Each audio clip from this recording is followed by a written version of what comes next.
Hello students, now I take an example of dual problem. See this, write the dual of the following problem, that is the problem which is the minimization problem. So the objective um, function is given in the minimization where the subject of constraints are these inequalities.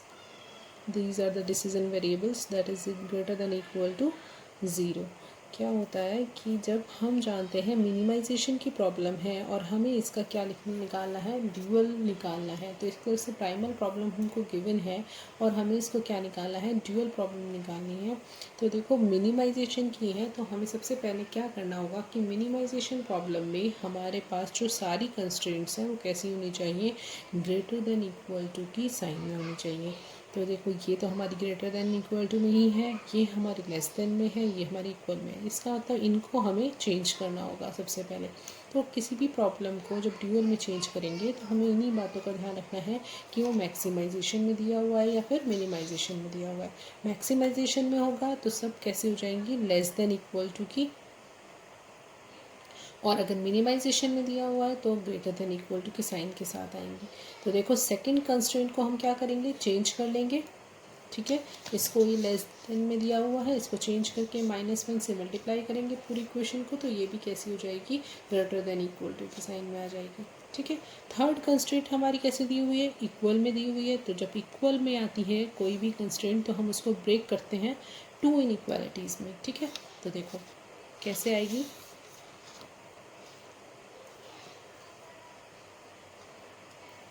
ये हमारी आ रही है this greater than equal to 4 and this is less than equal to 4। तो एक तरह से जो हमारी फोर्थ इनइक्वालिटी है उसको हमने कैसे ब्रेक कर दिया, थर्ड इनइक्वालिटी को हमें दो पार्ट्स में ब्रेक कर लिया, इनइक्वालिटीज़ में, ग्रेटर देन और लेस देन में। क्योंकि ये मिनिमाइजेशन की है तो हमें सारी कैसे चाहिए, ग्रेटर देन इक्वल टू की, तो हम इस वाले को भी कन्वर्ट कर देंगे लेस देन वाली को भी, कैसे, -1 के साथ मल्टीप्लाई करके। तो ये दो इनइक्वालिटीज़ भी हमें कैसी मिल गई, ग्रेटर देन इक्वल टू। ठीक है, तो नेक्स्ट अब बनाते हैं हम इसका ड्यूअल, पर हम उससे पहले हम इसको लिख लेते हैं कि क्या क्या हमें मिला। हमें मिनिमाइजेशन z हमारा जो है वो कैसा है, 2x2 + 5x3, इसमें x1 वेरिएबल का कोफिशिएंट कैसा है, 0 है। सब्जेक्ट टू कंस्ट्रेंट्स हमें कौन कौन से मिल गए, पहली तो हमारी ग्रेटर देन इक्वल टू की थी ही, वो हो गई। इसको हमने -1 के साथ मल्टीप्लाई करके निकाल लिया, ये भी ग्रेटर देन इक्वल टू में आ गई, तो ये इक्वेशन ये आ गई। थर्ड वाली जो हमारी हो गई वो ये है। ठीक है, एंड फोर्थ भी हमने ग्रेटर देन इक्वल टू में कन्वर्ट कर ली, तो वो आ गई ये। तो कंस्ट्रेंट्स कितनी मिली हमें यहाँ से, देखो हमें ये 1 मिली, 2, 3, 4। इसका मतलब जो हमारे ड्यूअल वेरिएबल्स होंगे वो कितने होने चाहिए, हमारे पास 4। 4 तो 4 होने चाहिए, बट क्या है, ये वाली जो दो हैं इनइक्वालिटीज़ ये हमारी किसके थ्रू आई है, एक इक्वेशन के थ्रू आई है। तो इस बात को हमें ध्यान देना है कि ये जो बनी थी ये इससे बनी थी, इसके थ्रू। ठीक है, तो इसको हम बाद में चेंज करेंगे और इसको एक ही वेरिएबल कंसिडर करेंगे, एक ही ड्यूअल वेरिएबल। अभी देखो कैसे लिया हमने, हमने मिनिमाइजेशन का मैक्सिमाइजेशन बनाया ड्यूअल में।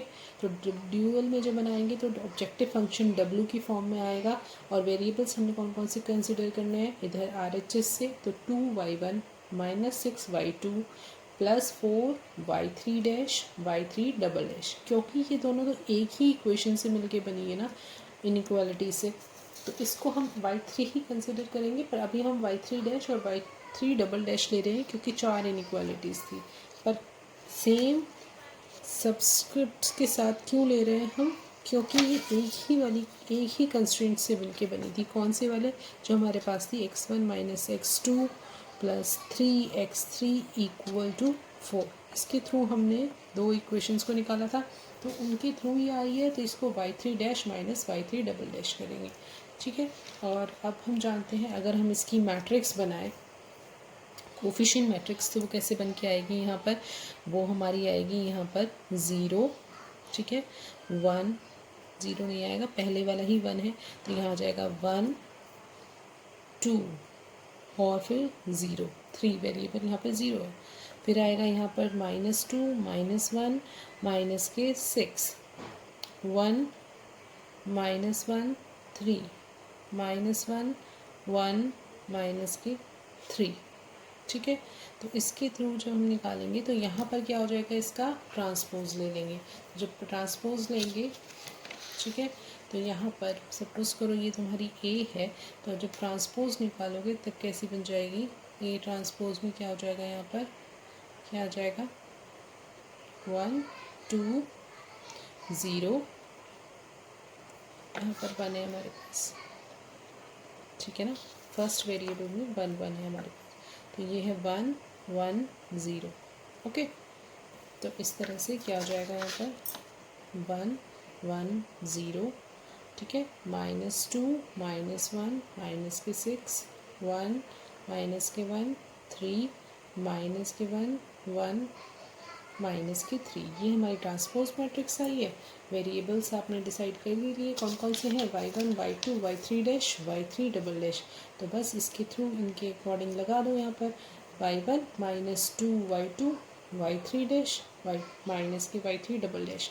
ये तो देखो दोनों तुम्हें सेम ही इससे मिली है, एक ही इक्वेशन को हमने बाइफरकेट किया था तो उसके थ्रू मिली है, तो ये इस तरह से आ जाएंगे यहाँ पर, ठीक है। और ये देखो 1 दिस कोफिशिएंट मैट्रिक्स, ये कैसे आएंगे आपके, जो ऑब्जेक्टिव फंक्शन में गिवन है।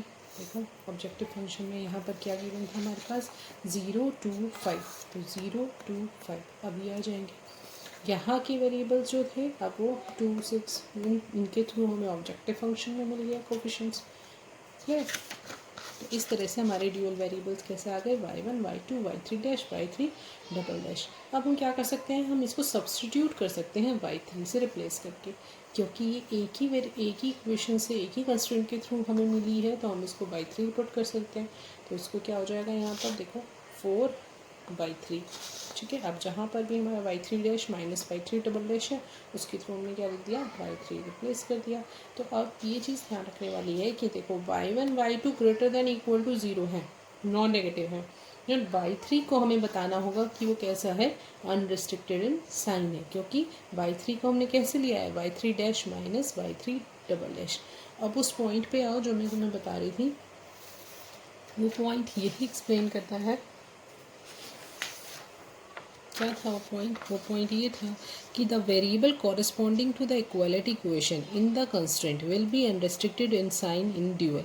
तो जो वेरिएबल उसको कॉरस्पॉन्ड कर रहा है जो इक्वालिटी के थ्रू आया है, तो क्योंकि y3 ही हमारा ऐसा है जो हमने किसके थ्रू आया, हमारा इनइक्वालिटी के थ्रू वो आया जो इक्वेशन की फॉर्म में थी, जो इक्वेशन की फॉर्म में कंस्ट्रेंट थी, है ना।